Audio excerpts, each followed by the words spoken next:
America already has a backup food. It grows quietly across the country, in fields, along fences, at the edges of forgotten land. It doesn't need fertilizer. It survives frost, heat, drought, and once it's there, it refuses to disappear. Most people walk past it without noticing. Some call it a weed. Others planted it once, and then spent years trying to get rid of it. But during hard times, this plant did exactly what food is supposed to do. It fed people when systems failed. Its name is Jerusalem artichoke, or sunchoke, and despite the name, it has nothing to do with Jerusalem, and nothing to do with artichokes. It's a wild relative of the sunflower, tall stems, yellow flowers. But the real value isn't above ground, it's hidden. Beneath the soil, this plant stores energy in knobby, uneven tubers. Not seeds, not fruit. Food, locked underground. And that detail changes everything.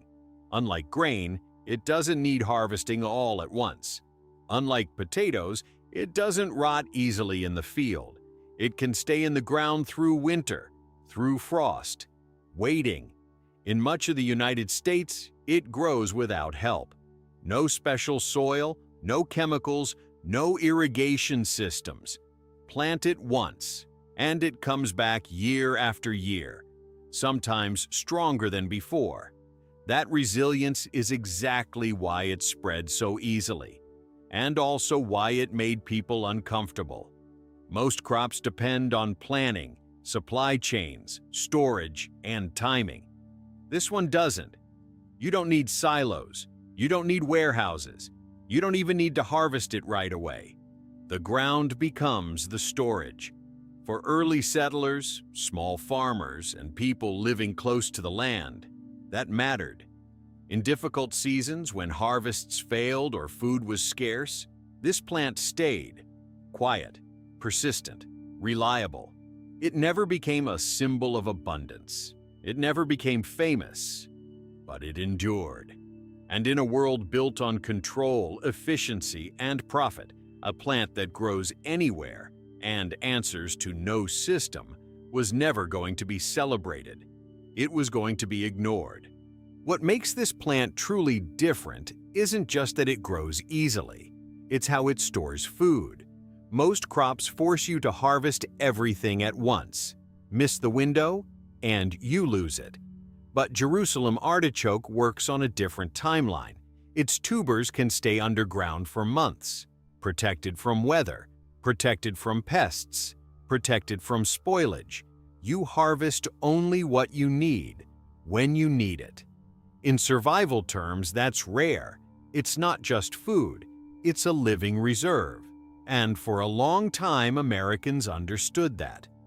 During the 19th and early 20th centuries, the plant was widely grown, not because it was fashionable, but because it was dependable. It fed families, it fed livestock, and it did both with almost no input. Farmers used it as forage for pigs and goats. Animals would dig the tubers themselves, even in cold weather. No processing, no fuel, no machinery. The plant kept working when everything else slowed down. But when agriculture began to industrialize, that strength became a weakness. Jerusalem artichoke doesn't produce starch like potatoes or corn. Instead, it stores energy as inulin, a complex carbohydrate. That's great for gut health, great for blood sugar control, great for modern nutrition science, but terrible for factories. Inulin doesn't behave well in mass processing. It doesn't turn into flour. It doesn't scale easily. And for many people, it causes discomfort when eaten in large amounts. That single detail quietly ended its future as a mainstream crop, not because it didn't work, but because it didn't fit. You can't turn it into chips. You can't turn it into shelf-stable starch. You can't build an industry around it. So it faded, not erased, just pushed aside. Farmers kept it. Homesteaders remembered it. Survivalists never forgot it. But supermarkets moved on. What remained was a strange contradiction. a plant that feeds people, a plant that feeds animals, a plant that grows almost anywhere, and yet one that doesn't belong to modern agriculture. Because modern agriculture needs crops that obey schedules, that depend on inputs, that justify infrastructure. Jerusalem artichoke doesn't ask for permission. It grows, it stores, it waits. And that kind of independence has always made systems uneasy.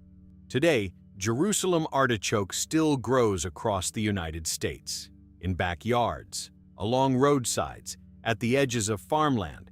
Most people don't recognize it. Some remove it. Others inherit it, without knowing what it is. But quietly, interest is returning. Not because of trends, because of pressure, rising food costs, fragile supply chains, soil exhaustion, health concerns from modern diets. And suddenly, a plant that asks for nothing starts to look different. Jerusalem artichoke doesn't rely on fertilizers.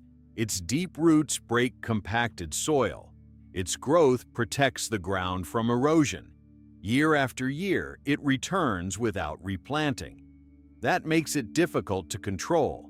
In some states, it's considered aggressive, hard to remove, unwelcome in managed landscapes. But in a crisis, those same traits become advantages. When water is limited, when inputs are expensive, when crops fail, this plant remains. Its tubers are rich in inulin, a prebiotic fiber that supports gut bacteria and stabilizes blood sugar. For people with diabetes, that matters. Unlike stored grain, this food doesn't depend on buildings, fuel, or electricity. It waits in the soil. You don't see Jerusalem artichoke in supermarkets because it doesn't travel well. It bruises easily. It doesn't sit quietly on shelves. And more importantly, it doesn't make sense for centralized systems. It's not optimized for profit. It's optimized for survival. That's why it survived on the margins, and why it's still here. America doesn't lack food sources. It lacks attention. Some solutions were never lost. They were simply overlooked. This plant doesn't promise abundance. It doesn't offer convenience. What it offers is something more basic: resilience. And in a world built on fragile systems, that may be the most valuable crop of all.